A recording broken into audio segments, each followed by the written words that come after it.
ಸ್ನೇಹಿತರೆ ನಮಸ್ಕಾರ, ನಾನು ರಘುನಂದನ. ನಿಮ್ಗೆ ಈಗಾಗಲೇ ಈ ಎಲ್ಲ ಘಟನೆಗಳ ಇದು ಏನಾಗ್ತದೆ ಘಟನಾವಳಿಗಳು ಇದ್ರ ಬಗ್ಗೆ ನಿಮ್ಗೆ ಅಂದಾಜಿದೆ. ಆದ್ರೆ ನಿಜವಾಗ್ಲೂ ಇದು ನಾವು ಮತ್ತೆ ಮತ್ತೆ ಮತ್ತೆ ಮತ್ತೆ ಕೂಗಿ ಹೇಳ್ತೀವಿ, ಇಂತ ಭ್ರಷ್ಟ ಅಧಿಕಾರಿಗಳು ಯಾರಿದ್ದಾರೆ, ಇವನು ಯಾರು ಮುರಳೀಧರ ಅಂತಿದ್ದಾನೆ, ಮಿಸ್ಟರ್ ಮುರಳೀಧರ, ನೀನು ಯಾವನಿಗೆ ನೀನು ಎಷ್ಟೇ ತಿಂದು ಅಲ್ಲಿ ಏನ್ ಹೇಳ್ತೀವಿ ಅಬ್ದಾನೋ, ರಿಯಲ್ ಎಸ್ಟೇಟ್ ತಂದನೋ, ಇಂಡಸ್ಟ್ರೀಸೋ, ಡಾಬಾ, ನೀನೇನೇ ಮಾಡಿದ್ರು ಇಲ್ಲಿವರೆಗೂ ಅದು ಇಲ್ಲಿಗೆ ಕೊನೆ ಹಾಕ್ಬೇಕು. ಇಲ್ಲ ಅಂದ್ರೆ ನೀನು ಜುಜುಬಿ ಇನ್ಸ್ಪೆಕ್ಟರ್ ಅಷ್ಟೇ. ನಿನ್ನ ಒಬ್ರಿಗೆ ಹೇಳಿದ್ಯಾ ನಮ್ಮವ್ರಿಗೆ, ಯಾಕ್ರು ನಿಮ್ಮ ಕೀಳ್ ಜಾತಿಗೆಲ್ಲ ನಿಮ್ ಜಾತಿಗೆಲ್ಲ ಯಾಕ್ರಪ್ಪ ರಾಜಕಾರಣ ಅಂತಂದ್ರೆ, ಗೃಹ ಮಂತ್ರಿ ನೀವ್ ನೋಡ್ಬೇಕ್ರಿ ಇದನ್ನ. ಗೃಹ ಮಂತ್ರಿ ಒಬ್ಬ ಪರಿಶಿಷ್ಟ ಜಾತಿ ಪಂಗಡದವರು. ಹೋಗೋ ಮತ್ತೆ ಮನೆಗೆ ಕೆಲಸ ಬಿಟ್ಟು ಗೂಬೆ ನೀನು. ಇದು ಸಂವಿಧಾನದ ಬಾಬಾ ಸಾಹೇಬ್ ಅಂಬೇಡ್ಕರ್ ಸಂವಿಧಾನದ ಅಡಿಯಲ್ಲಿ ನಾವೆಲ್ಲರೂ ಇರೋದು, ಕೆಲಸ ಮಾಡ್ತಾ ಇರೋದು. ನಿಮ್ಮ ಅಪ್ಪನ ಜಾಗೀರಲ್ಲ ಇದು, ಹೇಳು, ನಿಮ್ಮ ಅಪ್ಪನ ಜಾಗೀರಲ್ಲ ಇದು. ನೀನು ಇಷ್ಟ ಬಂದಂಗೆ ಏನ್ ಮಾಡಿದೆ ಅಂದ್ರೆ FIR ಮಾಡೋದಕ್ಕಿಂತ ಮುಂಚೆನೆ ಡಿಟೈನ್ ಮಾಡೋದು, ಮತ್ತೆ ದಬ್ಬಾಳ್ಗೆ ಬೈಗ್ಲು ಅಮ್ಮನ್ನು ಅಕ್ಕನು. ನಿನ್ಗೆ ಅಪ್ಪ ಅಮ್ಮ ಯಾರು ಇಲ್ವಾ? ನಿಮ್ಮ ಅಪ್ಪ ಅಮ್ಮ ಸರಿಯಾಗಿ ಬುದ್ಧಿ ಕಲ್ಸಿಲ್ವ ನಿನ್ಗೆ? ನಾಲಾಯ ಕೈಯೋಕೆ ತಗೊಂಡ್ಬಂದು ನಿನ್ನ ದಬ್ಬಾಳಿಕೆ ಏನಿದ್ರು ಅಸಹಾಯ ಹಾಕ್ರ ಮೇಲೆ ಅಷ್ಟೇ ಇರ್ಬೇಕು. ಹೋರಾಟದ ಮೇಲೆ ಕೈ ಮಾಡಿದ್ಯಾ ನೀನು, ಇದನ್ನ ನೀನ್ ಮುಂದೆ ಅನುಭವಿಸ್ತೀಯ. ರಾಜ್ಯದ ಜನತೆ ನೋಡ್ಬೇಕು. ಆ ಗೃಹ ಮಂತ್ರಿ ನಿಜವಾಗ್ಲೂ ನಾಳೆ ಗೃಹ ಮಂತ್ರಿಗಳು ಸ್ವತಃ ನಿಮ್ಮ ಕೈ ಕೆಳಗಡೆ ಕೆಲಸ ಮಾಡೋ ಒಬ್ಬ ಅಟ್ಲೀಸ್ಟ್ ಒಬ್ಬ ರಾಫ್ಟಾಲ್ ಇನ್ಸ್ಪೆಕ್ಟರ್ ನಿಮ್ಮ ಬಗ್ಗೆ, ನಿಮ್ಮ ಪರಿಶಿಷ್ಟ ಜಾತಿ ನೀವು ಇದೀರಾ, ನೀವು ಇವತ್ತು ಜನರ ಇದನ್ನ ಏನ್ ಹೇಳ್ತೀವಿ ಹಕ್ಕುಗಳನ್ನ ಕಾಪಾಡಬೇಕಾಗಿತ್ತು. ಇಡೀ ರಾಜ್ಯಾದ್ಯಂತ ಎಲ್ಲ ಇವತ್ತು ಜನ ಕಂಪ್ಲೀಟ್ ಆಗಿ ಸಂಪೂರ್ಣವಾಗಿ ಶೋಷಣೆಗೆ ಒಳಗಾಗ್ತಾ ಇದ್ದಾರೆ. ಜನರ ಹಕ್ಕುಗಳನ್ನ ಹತ್ತಿಕ್ಲಾಗ್ತಾ ಇದೆ. ಜನರನ್ನ ದೌರ್ಜನ್ಯ ದಬ್ಬಾಳಿಕೆ ಮಾಡಿ ಅವ್ರ ಹಕ್ಕುಗಳನ್ನ ದಮನ ಮಾಡ್ಲಾಗ್ತಾ ಇದೆ. ಏನ್ ಮಾಡ್ತಾ ಇದ್ದೀರಾ? ಪ್ರತಿ ಠಾಣೆಯಲ್ಲಿ ಆಗೋ ಎಷ್ಟೋ ಕೇಸ್ಗಳು, ಸಿವಿಲ್ ವ್ಯಾಜ್ಯಗಳು, ಬೇರೆ ಬೇರೆ ಕೇಸ್ಗಳು ಬೇರೆ ತರ ಮುಚ್ಚೋಗ್ತಾ ಇದಾವೆ. ದುಡ್ಡಿನವ್ರ ಪರವಾಗಿ ಅಂತ್ಯ ಆಗ್ತಾ ಇದಾವೆ. ಕಂಪ್ಲೇಂಟೇ ಆಗ್ತಾ ಇಲ್ಲ, FIR ಆಗ್ತಾ ಇಲ್ಲ. ಇವತ್ತು ಮೊನ್ನೆ ಆಗಿರೋ ಹುಡುಗಿ ಕೇಸಲ್ಲಿ ಹೆದರ್ಕೊಂಡು ಮುದ್ರಕೊಂಡು ಅವರು ಮನೆ ಒಳಗಡೆ ಬಿದ್ದಾರ್ರಿ. ನಮ್ಗೆ ಏನು ಬೇಡ, ನಮ್ ಜಮೀನು ಬೇಡ, ಕೋಟಿ ಬೆಲೆ ಬಾಳುವಂತ ಜಮೀನೇ ಬೇಡಪ್ಪ, ನಮ್ ಜೀವ ಉಳಿದ್ರೆ ಸಾಕು ಅಂತ ಇದೇ ಅಯೋಗ್ಯ ನ್ಯಾಯಾಲಯಕ್ಕೂ ಮುರಳೀಧರನ ಇದಕ್ಕೆ ಹೆದರ್ಕೊಂಡು ಮೂಲೆ ಗುಂಪಾಗಿದ್ದಾರೆ ಜನ. ಎಲ್ಲಿಗೆ ಹೋಗ್ಬೇಕು? ಯಾರನ್ನ ಕೇಳ್ಬೇಕು? ಈ ನ್ಯಾಯ ಕೊಡೋದು ಯಾರು? ನಿಮ್ ಓಟ್ ಹಾಕೋದು ಯಾರಿಗೆ? ಎಲ್ಲಿಗೆ ನೀವು ಹೋಗ್ಬೇಕು? ಒಬ್ಬ ಹೋರಾಟಗಾರ, ಒಂದು ಪಕ್ಷದ ಕಾರ್ಯಾಧ್ಯಕ್ಷನೇ ಇವನು ಏಕವಚನದಲ್ಲಿ ಸಾರ್ವಜನಿಕವಾಗಿ ಮಾತಾಡ್ತಾನೆ. ಅವನು ಅಯೋಗ್ಯ ನರೇಂದ್ರ ಬಾಬು, ಈ ಮುರಳೀಧರ. ಅದು ಒಬ್ಬ ಮೇಲಧಿಕಾರಿಗಳನ್ನು ಮುಂದೆ ಇಟ್ಕೊಂಡು ಒಬ್ಬ DOSP ಮುಂದೆ ಇದ್ದಾರೆ. ಅವ್ರಿಗೆ ಪ್ರೋಟೋಕಾಲ್ ಇಲ್ವಾ? ಇದೇನು ಏನಾಗ್ತಾ ಇದೆ ಇದು? ಒಂದ್ ಕೆಲಸ ಮಾಡ್ಬಿಡ್ರಿ, ಎಲ್ಲರ ಇವರು ರೌಡಿಗಳೆಲ್ಲ ಒಳಗಡೆ ಹಾಕ್ಬಿಡಿ. ನೀವೇ ಡೈಲಿ ಪೊಲೀಸ್ರೆ ನೀವೇ ನಿಮ್ ಮೇಲೆ ಎಲ್ಲ ಕಲೆಕ್ಷನ್ ಮಾಡ್ಬಿಡ್ರಿ. ಎಲ್ಲ ಹಬ್ಬಕ್ಕೆ ಯಾರೇ ಇಟ್ಟಿದ್ದೀರಲ್ಲ, ಈಗ ಯುಗಾದಿಗಾಲೇ ಎಲ್ಲ ವಸೂಲಿ ಮಾಡ್ತಾ ಇದ್ದೀರ. ನಾಚಿಕೆ ಇಲ್ಲ ನಿಮ್ಗೆ? ನಾಚಿಕೆ ಗೆಟ್ಟ ಬತ್ತು ಹೋಗಿ ವಸೂಲಿ ಭಿಕ್ಷಾ ಬೇಡಿ. ನಿಮ್ಮನ್ನೆಲ್ಲ ಇಟ್ಟಿರೋದು ಜನರ ಹಕ್ಕುಗಳನ್ನ, ಜನರ ರಕ್ಷಣೆಗೆ ಅಂತ. ನಿಂತರ ಅವ್ರ ಹಕ್ಕನ್ನ ಇದ್ ಮಾಡಿ ಅವ್ರಿಗೆ ಶೋಷಣೆ ಮಾಡಿ ನಿಮ್ಗೆ ನಾಚಿಕೆ ಮಾನ ಮಾಡಿದ್ರಯ್ಯ. ನಿಮ್ಮ ಅಪ್ಪ ಅಮ್ಮ ಸರಿಯಾಗಿ ಬುದ್ಧಿ ಕಲಿಸಿದ್ರು. ನಾನು ಹೇಳ್ತಾ ಇರೋದು ಭ್ರಷ್ಟರಿಗೆ. ನಮ್ಗೆ ಇದೇ ಡಾಕ್ಟರ್ ಸಲೀಂ ಸರ್, DGIG ಯಾರಿದ್ದಾರೆ, ಇದೇ IGP Baburam sir, salute you sir.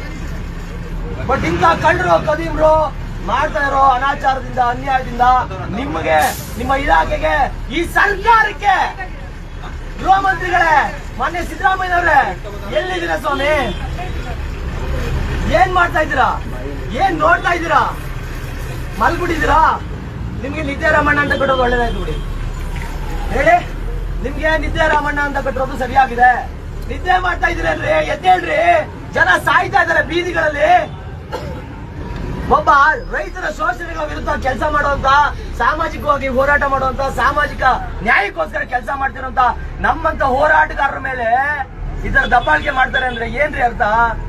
Open ಆಗಿ ಸಾರ್ವಜನಿಕರ ಮುಂದೆ, ಅಲ್ಲೇ ಅಮ್ಮ ಇಂದ್ರಮ್ಮ, ಏನ್ ಒಬ್ಬ ದಲಿತ ಹುಡುಗನಿಗೆ ಹಂಗ್ ಹೊಡಿತೀಯಲ್ಲ, ನಿನ್ನ ಮುಂದೆನೆ ನಿಮ್ಮ ಇನ್ಸ್ಪೆಕ್ಟ್ರು, ನಿಮ್ಗೆ ಯಾಕ್ರೋ ನಿಮ್ಮ ಜಾತಿಯವ್ರಿಗೆ ಏನೋ ರಾಜಕೀಯ ಹೋರಾಟ ಎಲ್ಲ ಅಂತ ಅಂದಾಗ ಏನು ಕಕ್ಕ ತಿಂತ ಇದ್ದೇನವಾ ತಾಯಿ? ಏನು ಹಾಸ್ಪಿಟಲ್ ಹೊಡಿತಾ ಇದ್ದಲ್ಲ, ಎಲ್ಲೋಗಿದ್ದಾಗ ನಿನ್ ಪೌರುಷ, ನಿನ್ ಜಾತಿಗೆ ನಿನ್ನ ಮೇಲಧಿಕಾರಿ ಹುಡುಗಿದಾಗ ನಿನ್ನ ಒಂದು ಅಭಿಮಾನ, ಸ್ವಾಭಿಮಾನ ಎಲ್ಲೋಗಿತ್ತು? ಸತ್ತೋಗಿತ್ತ?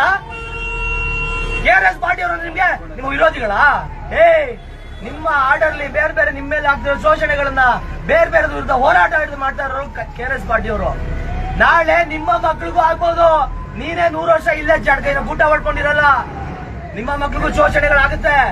ಅದೆಲ್ಲರ ವಿರುದ್ಧ ಇವತ್ತೇ ಹೋರಾಟ ಮಾಡ್ತಿರೋರು ನಾವು. ಎದುರಿಸ್ತೀರಲ್ಲೇ ಉರುಳಿದಾರ ಬಾರ, ನಿಮ್ಮ ಅಪ್ಪ ಮುಟ್ಟಿದ್ರೆ ಕೊಡೋದು CCTV ಕ್ಯಾಮ್ರಾ ಫುಟೇಜ್ ಕೊಡೋ, ಆಮೇಲೆ ನೋಡ್ತೀನಿ ಪೌರುಷನ. ಏನಿದು DKC ಸಪೋರ್ಟ್ ಐತೆ, ಇನ್ನೊಬ್ಬಂದೈತೆ, ಮತ್ತೊಬ್ಬಂದೈತೆ, ಯಾರು ಸಚಿವ ಶಾಸಕ ಮಗು. ನೀನಿರೋದು ಸಂವಿಧಾನದ ಅಡಿಯಲ್ಲಿ, ಅದೆಲ್ಲರಿಗಿಂತ ಕೆಳಗೆ ನಿಮ್ಮವರೆಲ್ಲ. ಅದ್ರ ಅಪ್ಪ ಸಂವಿಧಾನ. ನೀನ್ ಯಾರು ನಂಬ್ಕೊಂಡು ನಿನ್ನ ದುಡ್ಡು, ಅಧಿಕಾರದ ದಮನ, ಇನ್ನೊಂದು ಮತ್ತೊಂದು ಏನ್ ಮಾಡ್ತಾ ಇದೆಯಲ್ಲ, ಅದರ ಅಪ್ಪ ಸಂವಿಧಾನ. ಆ ಸಂವಿಧಾನವನ್ನ ನಾವು ಪರಮೋಚ್ಚವಾಗಿ ನಂಬಿಕೊಂಡು ಹೋರಾಟ ಮಾಡ್ತಾ ಇದೀವಿ. ಪ್ರಾಣ ಕೊಡೋಕು ಸಿದ್ಧ ಇದೀವಿ ಕಣ. ಜಾತಿ ಅಮ್ಮ ಅಂತೀಯ, ಅಕ್ಕ ಅಂತೀಯ. ನಿನ್ಗ ಅಮ್ಮ ಅಕ್ಕ ಇಲ್ವಾ? ಅನ್ನ ತಿಂತಾರೆ ಹೊಟ್ಟೆಗೆ ನೀನು. ಅಮೇಜ ತಿಂದಿ ಕೊಟ್ಬಿಟ್ಟಿದ್ಯಾ? ನರೇಂದ್ರ ಬಾಬು ನಿನ್ಗೂ ಅಷ್ಟೇ. ನಾವ್ ಲುಚ್ಚ ಕಣೋ, ಲೋಪರ್ ಕಣೋ, ನಾವ್ ಹಿಂಗೆ ಕಣೋ, ಬಿಡ್ತೀನಿ ವಿಡಿಯೋ. ಹಂದಿಗಳಿಗೆ ಅನ್ನ ತಂದು ಕೊಟ್ರೆ ಇಲ್ಲ ನಮ್ಗೆ ಅದೇ ಕಕ್ಕಸೆ ಬೇಕು, ಆತರ ಅಲ್ವಾ? ನಾನ್ ಲೋಪರ್ರೆ, ನಾನ್ ಲುಚ್ಚನೆ. ಬಾ ನಿನ್ಗೆ ಕೊಡ್ತೀವ ವಿಡಿಯೋನ. ನಿನ್ ಲೋಪರ್ ಲುಚ್ಚ ಅಂತ ಗೊತ್ತಿದೆ ನಮ್ಗೆ, ನೀನೇ ಹೇಳ್ಕೊಂಡಿದ್ಯಲ್ಲ. ಪೊಲೀಸ್ ಅಂಡರ್ವರ್ಲ್ಡ್ಗೆ, ಅಂಡರ್ವರ್ಲ್ಡ್ ಪೊಲೀಸ್ಗೆ, ಪೊಲೀಸ್ ಅಂಡರ್ವರ್ಲ್ಡ್ಗೆ ನೋಡಿ. ಇದು ಇವತ್ತು ರೋಗಾಳು ಬಾಬಾ ಅವ್ರು ಯಾರೋ ವರ್ತಕರು ಬಿಡಿ, ಅವರು ಆ ವರ್ತಕರಿಗೆ ನೋಡಿ, ಅವ್ರಿಗೆ ದುಡ್ಡಿನ ಇದು ಆಸೆ ಬಾಬಾ, ದುರಾಸೆ, ದುಡ್ಡೆಲ್ಲ ಮುಂದೋಗ್ಬಿಡುತ್ತೋ ನಾಳೆ ನಾನು ಕಾರಣಕ್ಕೆ ಆ ವರ್ತಕರು ಇನ್ನೊಬ್ರು ಇದು ಮಾಡಿದ್ದಾರೆ ಆ ತರ. ಆದ್ರೆ ಇಡೀ ಕೇರಳ ಪಕ್ಷ ಆ ವಿಡಿಯೋದಲ್ಲಿ ನೋಡಿ ಎಲ್ಲ ಉಗ್ದಿದ್ದಾರೆ. ಯಾರು ಅವ್ರಿಗೆ ಯಾರು ಹಣ ತಗೋತಾರೆ ಅಂತ ಎಲ್ರಿಗೂ ಗೊತ್ತಿದೆ. KRS ಪಕ್ಷ ಎಷ್ಟು ಪ್ರಾಮಾಣಿಕವಾಗಿ ಪ್ರಜಾವಂತಿಕೆಯಿಂದ ಕೆಲಸ ಮಾಡ್ತಾರೆ ಅಂತ ಗೊತ್ತಿದೆ. ಆದ್ರೆ ಇವತ್ತು ನಾನು ಎಲ್ಲ ಹಿಂದುಳಿದ ಹೋರಾಟಗಾರರಿಗೆ, ಯಾರು ಪರಿಶಿಷ್ಟ ಜಾತಿ ಪಂಗಡದ ಪರವಾಗಿ ಕೆಲಸ ಮಾಡ್ತಾ ಇದ್ರೆ ಅವ್ರ ಕೈ ಮುದ್ದು ಹೇಳ್ಕೊಳ್ಳೋದು, ನಾವು ನೀವು ಬರ್ಲಿಲ್ಲ ಅಂದ್ರೂ ಹೋರಾಟ ಮಾಡ್ತೀವಿ. ಆದ್ರೆ ಇದು ಒಬ್ಬ ಸಾಮಾನ್ಯ ಹಿನ್ನೆಲೆಯಿಂದ ಬಂದ ಕುಟುಂಬದ ಕೌಟುಂಬಿಕ ಹಿನ್ನೆಲೆಯನ್ನ ಇವನು ಒಬ್ಬ ಜಾತಿ ಅಂದ್ರೆ SC STಗಳು ಇನ್ಯಾರೋ ಕೆಳ ಅಂತಂದ್ರೆ ಪರಿಶಿಷ್ಟ ಜಾತಿ ಪಂಗಡದವರು ರಾಜಕಾರಣ ಮಾಡ್ಬಾರ್ದಾ? ಹಂಗಾರೆ ಯಾಕೆ ಇವರು ಗೃಹ ಮಂತ್ರಿ, ಯಾಕೆ ಗೃಹ ಮಂತ್ರಿ ಆಗಿದ್ದಾರೆ? ಮತ್ತೆ ನಾವು ಏನಪ್ಪ ಇದು ಯಾವ ಇದ್ರ ಅಡಿಯಲ್ಲಿದ್ದೀವಿ ನಾವು? ಯಾವ ಸಂವಿಧಾನದಲ್ಲಿ ಇದೀವಿ? ಗುಂಡಾರಾಜ್ಯದಲ್ಲಿ ಇದೀವಾ? ಅಥವಾ ಇವರಂತ ಇವರ ಇಂದ ಮುರಳೀಧರನಂತ ಜಾಂಗೀರಲ್ಲಿ ಯಾರು ಇವರ ಇದ್ರಲ್ಲಿ ಅನ್ನ ತಿಂತ ಇದೀವಾ? ಅಣ್ಣ, ನೀನು ಅದೆಷ್ಟೋ ಆಧಾರದ ಲಕ್ಷಾಂತರ ಜನರ SC ST ಅಥವಾ ಏನ್ ಪರಿಶಿಷ್ಟ ಪಂಗಡವರು ಅಂತ ಹೇಳಿದೆಯಲ್ಲ, ಕೀಳ್ ಜಾತಿ ಅಂತ, ಅವರ ಬೆವರಿನ ಹನಿಯ ಅನ್ನವನ್ನೇ ನೀನು ತಿಂತಾ ಇರೋ ತಿಳ್ಕೊ. ಏನ್ ಹೇಳು? ನೀನು ತಿಂತಾ ಇರೋ ಅನ್ನನೇ ಅವರ ಬೆವರ ಹನಿ. ಕೀಳ್ ಜಾತಿಯವರು ನಿನ್ ಮೇಲ್ ಜಾತಿ, ಅದಕ್ಕೆ ನೀನ್ ಮಾಡ್ಬೋದು. ಕೀಳ್ ಜಾತಿಯವರು ರಾಜಕಾರಣ, ಹೋರಾಟ ಏನು ಮಾಡಬಾರ್ದು. ದಯವಿಟ್ಟು ಇದನ್ನ ಎಲ್ಲರೂ ಹೋರಾಟಗಾರಿದ್ದೀರಿ, ದಯಮಾಡಿ ಇಂತಹ ಸಮಯದಲ್ಲೂ ನೀವು ನಿಮ್ಮದೇ ಇನ್ಯಾವುದೋ ಹೇಳ್ತೀವಿ ನಿಮ್ದೇ ಆದರ್ಶಗಳು ಅಥವಾ ನಿಮ್ದು ಯಾವ್ದೋ ಸ್ವಾರ್ಥ ಅಲ್ಲ, ಅದು ಅವ್ರ ಪಾಲಿಸಿ ಅವ್ರದ್ದೇನೋ ಸಿದ್ಧಾಂತಗಳನ್ನ ನಂಬ್ಕೊಂಡು ಇಲ್ಲ ನಮ್ಮ ಸಿದ್ಧಾಂತಕ್ಕೆ ಇವ್ರು ಬಂದ್ಬಿಡ್ಲಿ ಈ ತರದ್ ಬೇರೆ ತರದ್ ಆದ್ರೆ ನಿಜವಾಗ್ಲೂ ಈ ಸಮಾಜ ನಡೆಸೋದಕ್ಕೆ ಯಾರು ಇರಲ್ಲ ರೀ. ಬೇಳೆಹಣ್ಣಿಗೆ ಎಷ್ಟು ಜನ ಹೋರಾಟ ಮಾಡ್ತಾ ಇದೀವಿ ಇವತ್ತು. ಬೇಳೆಹಣ್ಣಿಗೆ ಎಷ್ಟು ಜನ ಒಗ್ಗಟ್ಟಾಗಲ್ಲ. ಇಂಥ ದೌರ್ಜನ್ಯವನ್ನ ಇಂಥದ್ದೆಲ್ಲಾನು ಎದುರಿಸಲೇಬೇಕಾದ ಪರಿಸ್ಥಿತಿ ಇದೆ. ಇವತ್ತವರೆಗೂ ನೋಡಿದೀನಿ ಲಕ್ಷಾಂತರ ಜನ, ರಾಜ್ಯದ ಲಕ್ಷಾಂತರ ಜನ ಮಾತಾಡ್ತಿದ್ದಾರೆ. ಆದ್ರೆ ಮುಖ್ಯವಾಹಿನಿಯಲ್ಲಿರುವಂತ ಯಾವ ಹೋರಾಟಗಾರರು, ಅಡ್ವೊಕೇಟ್ಸ್, ಲಾಯರ್ಸ್ ಯಾರು ಧ್ವನಿ ಎತ್ತಾ ಇಲ್ಲ, ಮಾತಾಡ್ತಾ ಇಲ್ಲ. ದಯಮಾಡಿ ನಾನು ನಿಮ್ಗೆ ಆಗ್ರಹಿಸಲ್ಲ, ಆದ್ರೆ ಕೈ ಮುಗಿದು ಕೇಳ್ಕೊತಾ ಇದೀನಿ. ನೀವು ಈ ಸಮಯದಲ್ಲಿ ಮತ್ತೆ ನಿಮ್ಮ ನಿಮ್ದು ಯಾವ್ದೋ ಸಿದ್ಧಾಂತಗಳನ್ನ ಇನ್ಯಾವುದೋ ಕಾರಣಕ್ಕೆ, ಇನ್ಯಾವುದೋ ಬೇರೆ ವಿಷಯಗಳ ಅಕ್ಷುಳಿದ ಕಾರಣಕ್ಕೆ ಅದನ್ನ ಇದನ್ನೆಲ್ಲ ಹೇಳ್ತಾರೆ, ಅದನ್ನ ಸಾಧಿಸ್ತೀವಿ ನಾವು, ಅದನ್ನೇ ಮುಂದುವರಿಸ್ತೀವಿ ಅನ್ನೋದಾದ್ರೆ ಅದು ನಿಮ್ ಬಿಟ್ಟಿದ್ದು. ಆದ್ರೆ KRS ಪಕ್ಷ ನನ್ನಂತ, ನಮ್ಮೆಲ್ಲರಂತ ನೂರಾರು ಸಾವಿರಾರು ಜನ ಪ್ರಾಮಾಣಿಕ ಮತ್ತೆ ಸಾಮಾಜಿಕ ಕಳಕಳಿ ಉಳ್ಳಂತ ಯುವಕರಿಂದ ಕೂಡಿದೆ. ನಾವಣ್ಣ ಮುರಳೀಧರ್, ನಾವು ಕ್ರಾಂತಿಕಾರಿ ಆಗೋದಕ್ಕೂ ರೆಡಿ ಇರೋದ್ವಿ. ಆದ್ರೆ ಈ ಸಂವಿಧಾನಕ್ಕೆ ಬೆಲೆ ಕೊಟ್ಟು ಇವತ್ತು ಗಾಂಧಿ ತತ್ವದ ಅಡಿಯಲ್ಲಿ ಹೆಜ್ಜೆ ಹಾಕ್ತಾ ಇದೀವಿ ಅಷ್ಟೇ. ನಾವು ಕಿತ್ತು ನಿಂತ್ಕೊಂಡ್ರೆ ಅದಕ್ಕೂ ಯಾವುದಕ್ಕೂ ನೀನಾವು ಕುಡಿ. ನೀನು ಏನು ಮಜಲ್ಸ್ ಐತೆ, ಅಧಿಕಾರ ಐತೆ, ಸ್ಟಾರ್ಗಳೈತೆ. ನಿನಗಿಂತ ದೊಡ್ಡ ಸ್ಟಾರ್ಗಳಿದಾವ್ ನಮ್ಗೆ. ನಿನಗಿಂತ ದೊಡ್ಡ ಸ್ಟಾರ್ಸ್ ನಾವು. ನಿನ್ನಂತ ಬೇಕ್ ನಕಲಿ ಸ್ಟಾರ್ ಅಲ್ಲ, ಬೇರೆಯವ್ರು ಕೊಟ್ಟಿರೋ ಸ್ಟಾರ್ ಅಲ್ಲ, ನಾವೇ ಗಳಿಸ್ಕೊಂಡಿರೋ ಸ್ಟಾರ್. ಇದು ದುಡ್ಡು ಕೊಟ್ಬಿಟ್ಟು ಕೆಲಸ ಸೇರ್ಕೊಂಡಾಗ ಅಲ್ಲ ಕಣಮ್ಮ ರಾಜು. ನಿಯತ್ತು ನ್ಯಾಯ ನೀತಿಯಲ್ಲಿ ನಡಿ, ನಿಮಗೆ ಗೌರವ ಕೊಡ್ತೀವಿ, ನಿಮ್ಗೊಂದು ಗೌರವ ಇರುತ್ತೆ.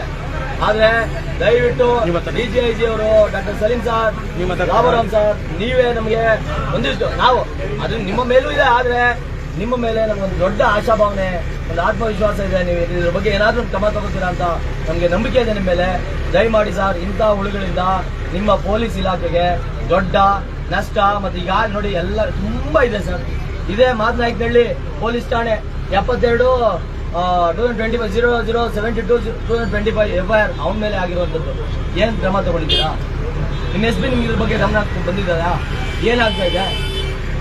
ನೂರಾರು ಜನರನ್ನ ದೌರ್ಜನ್ಯದಿಂದ ಅಲ್ಲಿ ರಿಯಲ್ ಎಸ್ಟೇಟ್ ಬೇರೆಯವ್ರ ಜೊತೆ ಸೇರ್ಕೊಂಡು ಎಷ್ಟೋ ಜನಕ್ಕೆ ಅನ್ಯಾಯ ಅಕ್ರಮ ಮಾಡ್ತಾ ಇದ್ದಾರೆ.